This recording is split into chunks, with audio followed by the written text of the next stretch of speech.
3,500 kilometers from Beijing, in the far west of China in Xinjiang Uighur Autonomous Region, is a lake called Lake Aibi.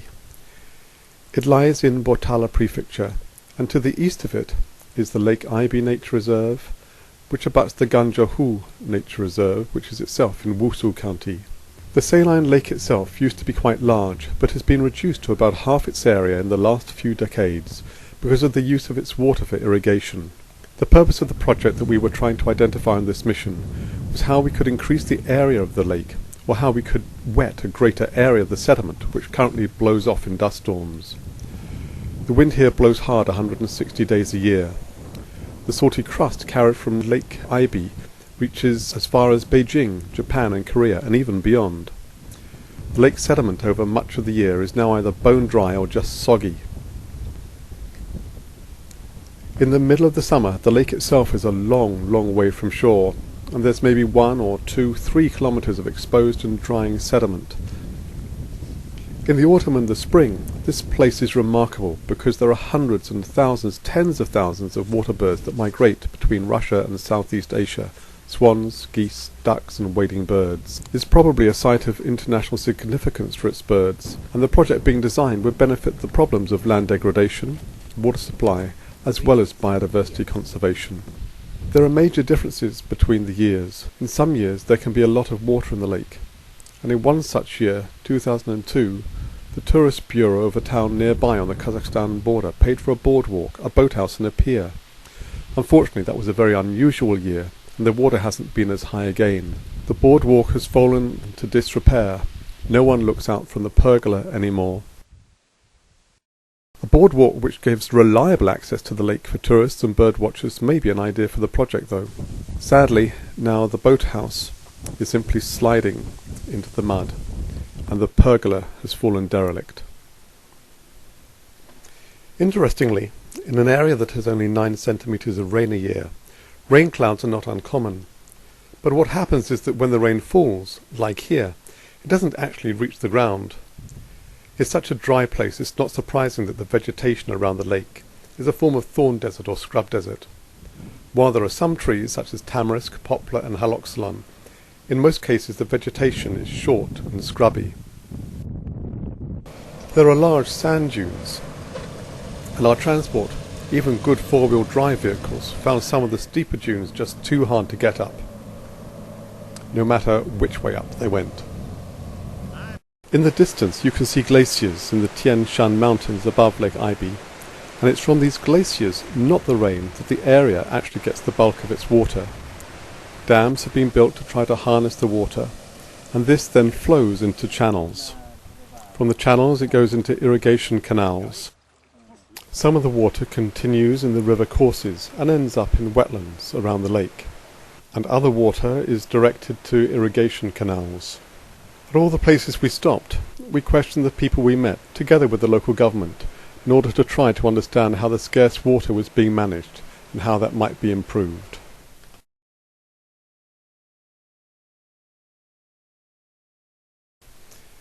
The most important crop in this area is cotton. It covers the vast majority of the agricultural land and has a great thirst for water. Flood irrigation used to be the main method of administering water, but nowadays drip irrigation is used, which uses rubber tubes that go beneath the plastic mulch. This puts the water exactly where it's needed. Cotton is a successful and productive crop, and at each stop our senior agriculture specialist, Rick Chisholm, asked local farmers and officials about crop yields, about varieties, about prices, about fertilizers and so on, to try to better understand whether there's scope for land to be taken out of production, yet the overall yield increased. Another crop in this area is the wolfberry or sea buckthorn, which has a very high vitamin C content. Water is regulated in most of the areas by water user boards, which are led by elected officials, and they determine how much each farmer will use in a field. In this manner, water is conserved and develops a real value. One of the expected outcomes in the project would be finding additional ways to manage the water effectively. On the road again, we drove towards the nature reserves. On the left and right of the car there are white patches of salt, and salt is actually harvested here at a lakeside factory. The mound you can see on the right is pure salt, and in the strongly salty water the brine shrimp reign supreme. These are small animals, crustaceans about 1.5 centimetres long, and these are what the birds come thousands of miles to feed on. The salt factory would also like the water to rise and the lake's surface to grow again. It would allow them to increase the area they use for salt. The wetlands around the lake are quite productive at this time of year in the high summer, and although birds like these cormorants remain, most birds are here only for 2 periods a year. Winds of over force 8 or above blow through this area for about 160 days each year. In the winter it's a pretty severe place, with temperatures dropping to minus 30 degrees before wind chill, and in the summer it reaches up to 40 degrees. At each of our stops a watermelon will be produced, and we will be able to take respite from being thrown around in the cars.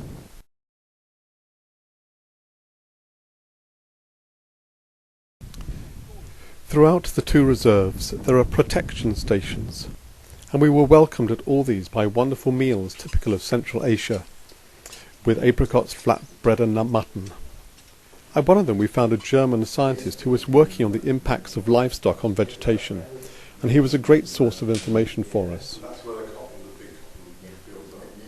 At one of the protection stations we found a gazelle which had been found injured and was now about fully recovered.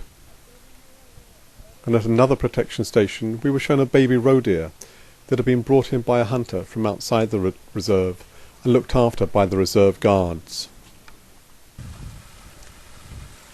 The protection stations are able to exist because of artesian wells that spill water out of the ground from a depth of about 500 metres. These are used for agriculture and of course by wildlife, but they also act as a magnet for livestock herders who, during the summer months, are up in the mountains to the north.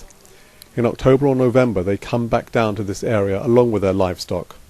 The problem, of course, is that the area is actually a nature reserve and not a livestock production area, and there is a certain conflict between its purpose and its management.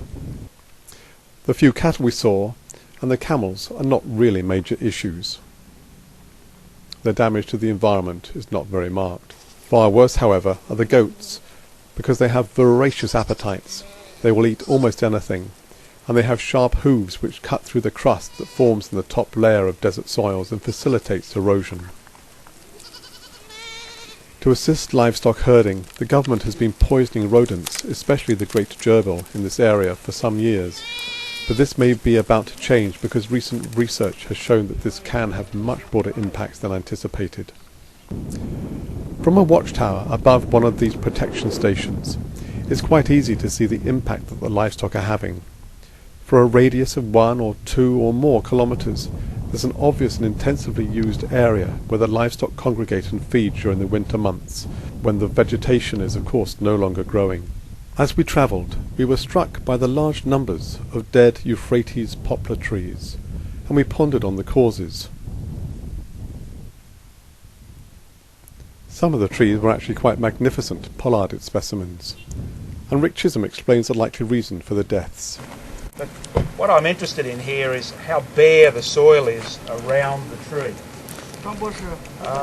One of the problems that you have with populars is that it's such good fodder. Animals really find it very nourishing and a preferred fodder. So when you have leaf drop onto the soil, that leaf drop is almost immediately picked up by grazing animals. That's good for the animals, but unfortunately it leaves the soil bare, as we see here. The result is that in the hot conditions of summer in western Xinjiang, the roots are overheated. Eventually the tree dies. As we drove hundreds of kilometres through the 2 nature reserves, there was generally little to see in the heat of the day. For sometimes the keen-eyed driver would see a goited gazelle or 2. At this time of year, one typically sees large bachelor herds or a single adult female with 1 or 2 offspring, as is the case here.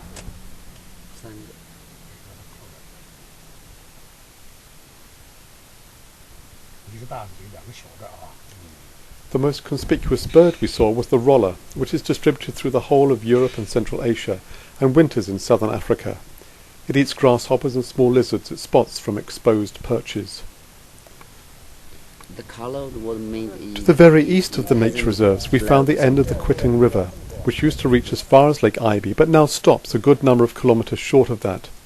Even so, there's a lot of moisture in the ground, and reed beds dominate large areas. Towards the end of the mission, we looked not just at agriculture and wildlife, but also at the way that water is used in the Wusu County, to see if there were any conservation savings that could be made. This is a sewage treatment plant, the water from which is used in agriculture. We also visited a cotton clothing factory to see how in this major industry of the region there might be space for water conservation.